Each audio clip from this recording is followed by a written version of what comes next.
मई जून का महीना हो और आज मेरे यार की शादी वाला भोंपू या जिमी जिमी जिमी आजा वाला बेंजो की धुन अगर कानों में ना पहुंचे तो ऐसे में हमारी नसों में बहने वाला आवेग हमारे मस्तिष्क तक तो पहुंच ही जाता है और विवश करता है हमें यादों के उस खजाने से उन पलों को ढूंढ लाने के लिए जो न सिर्फ हमारे चेहरे पर मुस्कान लाते हैं बल्कि हमारे हृदय में स्पंदन भी।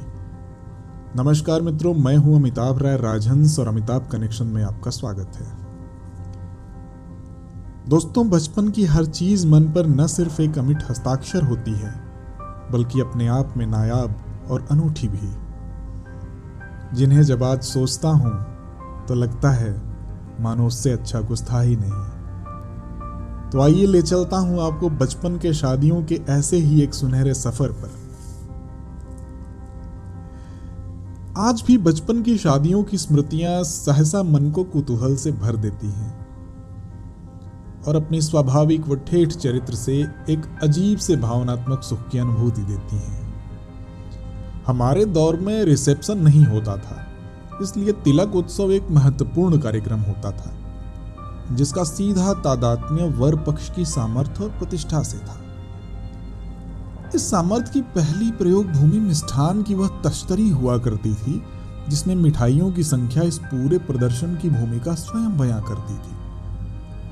तश्तरियों में मिठाइयां ऐसे उपस्थित रहती थीं जैसे 2-3 संयुक्त परिवार जिनका रॉ मटेरियल सेम होता था, बस आकार व रंग में आंशिक अंतर।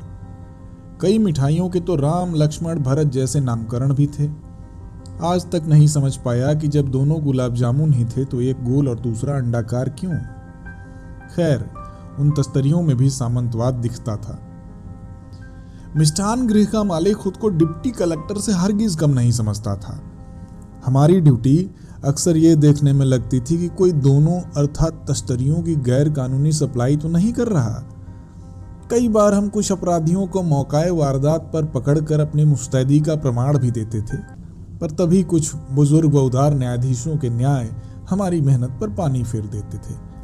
खैर, जैसे तैसे सूरज ढलते ही भोजन का दौर चलता था और फिर हमारी जिम्मेदारी के आवंटन में जैसे ही पानी चलाने की घोषणा होती थी हम युद्ध स्तर पर जुड़ जाते थे। हालांकि ये मलाल अवश्य रहता था कि मुख्य सूची का कोई व्यंजन हमें वितरित करने को क्यों नहीं मिला। आखिरी दौर के बाद एक समीक्षा बैठक भी होती थी जिसमें स्वयं के भोजन के साथ सफल आयोजन की घोषणा होती थी। अब विवाह का काउंटडाउन शुरू होता था। कई छोटे मोटे भोज भात के बाद आखिर बारात का दिन आ ही गया। सुबह से ही बड़े बुजुर्ग जहां दाढ़ी मूछ चिकनाने में लगे होते थे, वहीं बच्चे पॉन्ड्स पाउडर के बोझ तले दबे। परिछावन में टाफियों के साथ सिक्के लूटने की गजब की प्रतियोगिता होती थी। टायर के नीचे घुस के पैसा लूटते वक्त कई बार संघर्षों का भी सामना हो जाता था।